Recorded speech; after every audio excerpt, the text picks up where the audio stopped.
Class 9th के सभी विद्यार्थियों, लो जी आपको 6 मार्च का जो प्रश्न पत्र है वो कुछ इस तरह का रहेगा। पूरा पेपर का सॉल्यूशन दे रहा हूं। 401 आपका विषय कोड है, बढ़िया से आप तो कंप्लीट करिएगा। यही प्रश्न पत्र आपको पूरे क्वेश्चन के साथ मिलने वाला है। चलिए तो शुरू करते हैं।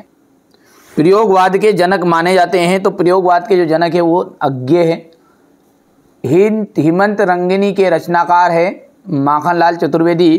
श्रृंगार रस का स्थायी भाव, देखो श्रृंगार रस का स्थायी भाव है रति। आज बाजार किससे भरा पड़ा है? विलासिता की सामग्रियों से। लुटिया किस प्रकार का शब्द है? आंचलिक। ठीक है। एकांकी में उमा पात्र की माँ का क्या नाम था? प्रेमा। थल थल बसता है शिव। चरण सरोज पखारन लागा में रूपक अलंकार का उदाहरण है। रेल शब्द जो है विदेशी शब्द है। हम हाथ पे हल नहीं जुतवाया करते हम बैल है। डाडे तिब्बत की सबसे खतरे की जगह है। डाडे जो है तिब्बत में सबसे खतरे की जगह है। सांवले सपनों की याद संस्मरण की विधा रचना है। कामयानी जो है, ठीक है, कामयानी क्या है आपका? एक महाकाव्य है। क्या है? महाकाव्य। चपला देवी द्विवेदी युग। और आकाश का जो पर्यायवाची शब्द होता है वो नभ और गगन। गोपाल प्रसाद एक क्या थे? वकील थे पेशे से। प्रसिद्ध संस्मरण महादेवी वर्मा। चांदी का कटोरा, इसका जाएगा महात्मा गांधी। ठीक है भैया, यहां तक हो गया है। अब आगे बढ़ते हैं तो सत्य असत्य आ जाएगा। चलिए अगली बार है, अब अगला है अपना सत्य सत्य। तो छायावाद के जो जनक है ना वो सुमित्रा नंदन पंत माने जाते हैं। ठीक है, तो ये बात आपकी गलत है, असत्य है। अलंकार का सामान्य अर्थ होता है गहना, ये आपका सत्य है। विलासिता की सामग्रियां बाजार में कम मिलती है, ये आपका असत्य है। ही मात्र भर निपात शब्द है, ये आपका सत्य जाएगा। गोपाल प्रसाद स्त्री शिक्षा के समर्थक थे, ये आपका असत्य हो जाएगा। हरिशंकर परसाई ने कोई कहानी नहीं लिखी है, तो ये आपका असत्य होगा। रसखान किसके भक्त थे? देखिए रसखान जो है अब राम के तो नहीं थे, वो तो ये तो पता आपको भी, श्री कृष्ण के थे। संचारी भावों की संख्या कितनी मानी जाती है? 33, 33। आज कौन सा जीवन दर्शन आ रहा है? उपभोक्तावाद।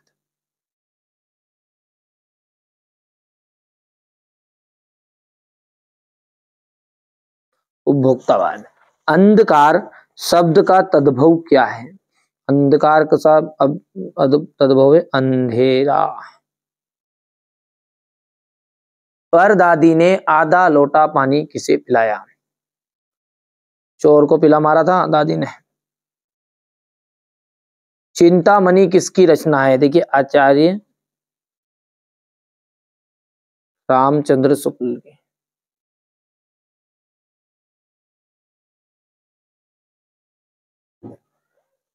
ठीक है, अब यहां से देखिए क्वेश्चन नंबर 6 से ये राम भक्ति शाखा की प्रमुख विशेषताएं लिखिए।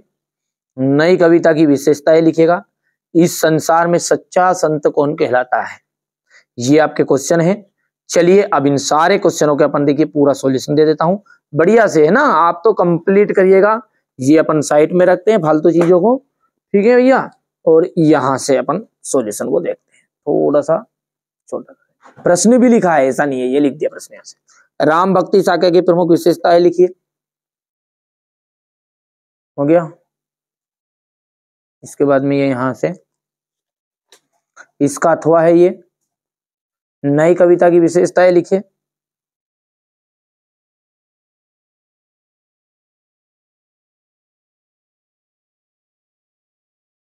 नई कविता के प्रमुख कवि, तो ये कवि हो गए। इस संसार में सच्चा संत कौन कहलाता है? तो इस संसार में सच्चा संत कौन है? जो पक्षी अविपक्षी के चक्कर में नहीं पड़ता, जो निरपेक्ष भाव से परमात्मा का ध्यान करता है। ये यहां से अगला देख लीजिए।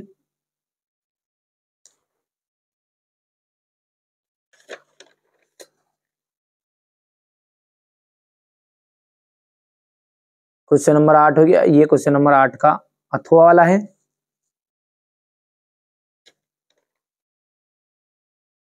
कवि ने पीपल को बड़ा बुजुर्ग क्यों कहा है? इसके बाद में ये इसका अथवा वाला प्रश्न। इस हाँ, सुमित्रा नंदन पंत के भाव सुंदरी की विशेषता है प्रकृति चित्रण और रहस्य भावना। महाकाव्य और खंड काव्य में अंतर।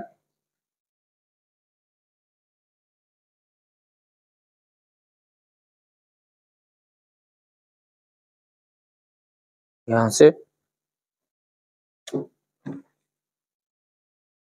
क्वेश्चन नंबर जो 10 है उसमें देख लिए रौद्र रस की परिभाषा देनी है। ठीक है, तो रौद्र रस का मतलब ही क्या होता है? जहां पर किसी भी चीज का अपमानजनक व्यवहार हो या किसी कारण से क्रोध उत्पन्न हो तो वहां रौद्र रस होता है। जैसे श्री कृष्ण ने अर्जुन को, ठीक है, वीरता के लिए उकसाया था, तो वो क्या कहलाएगा? आपका रौद्र रस का उदाहरण। आगे बढ़ते हैं। यमक अलंकार, जहां पर एक ही शब्द बार बार आए और उसका अर्थ क्या हो? भिन्न भिन्न हो, यहाँ वहां पर अपना यमक अलंकार होता है। कनक कनकते सौगुनी सो मादकता अधिका, ये खाए बोरात नर वो खाए बोराए।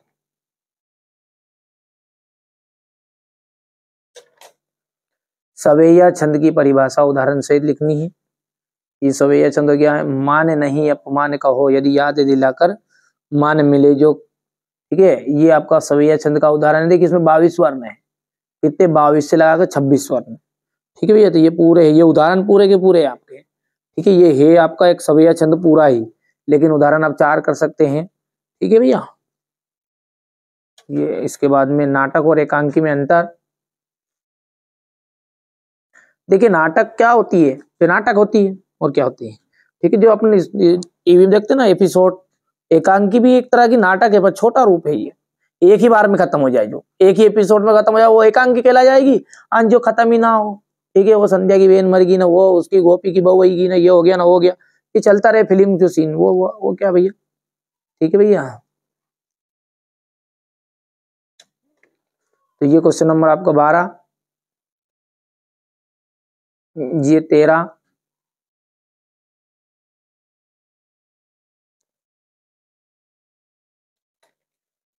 ये क्वेश्चन नंबर 13 प्रेमचंद की दो रचनाएं। क्वेश्चन नंबर ये 14,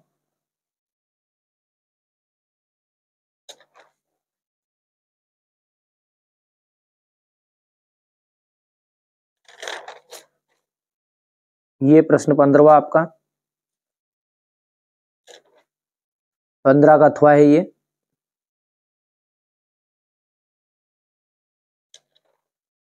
समास किसे कहते हैं? तद्भव शब्द किसे कहते हैं? मृत्यु का तरल दूत किसे कहा गया है और क्यों? समाज में महिलाओं को उचित गरिमा दिलाने हेतु आप कौन कौन से प्रयास कर सकते हैं?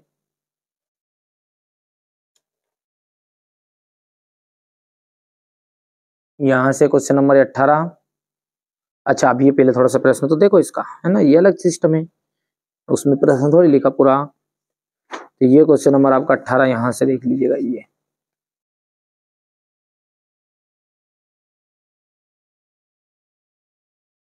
ये क्वेश्चन नंबर 19 है आपका, है ना। अब एक साथ पेपर देख लो इसके आगे का।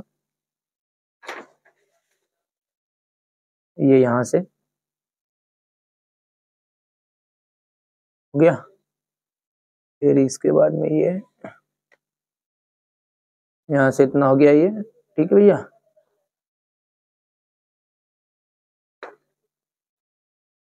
बाईस और ये 23।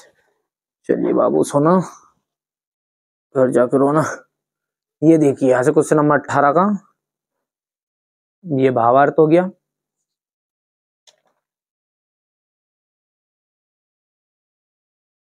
ये यहाँ से प्रसंग और ये व्याख्या।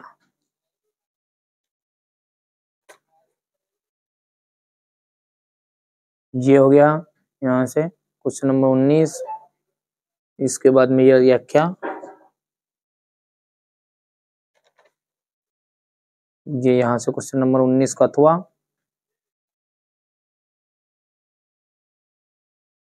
प्रसंग और ये व्याख्या।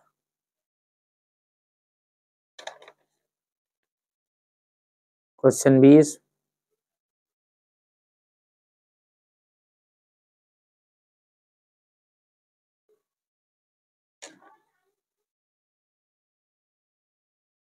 मेरा विद्यालय पर अनुच्छेद है ये क्वेश्चन नंबर 21 जो है आपका प्रश्न था ये, ठीक है। ये यहाँ से उच्च शिक्षा वाला ये 21वां प्रश्न है ना, इसका ये हो गया। ये किसका थोआ वाला है, राष्ट्रभाषा वाला, ये निज भाषा वाला, ये प्रश्न हो गया, ये उसका उत्तर हो गया। और क्वेश्चन नंबर 22 का तो प्रश्न भी लिखा है ये यहाँ से हो गया। इसके बाद में ये स्क्रीनशॉट लो और इसके बाद में ये महोदय वाले से यहाँ से लो।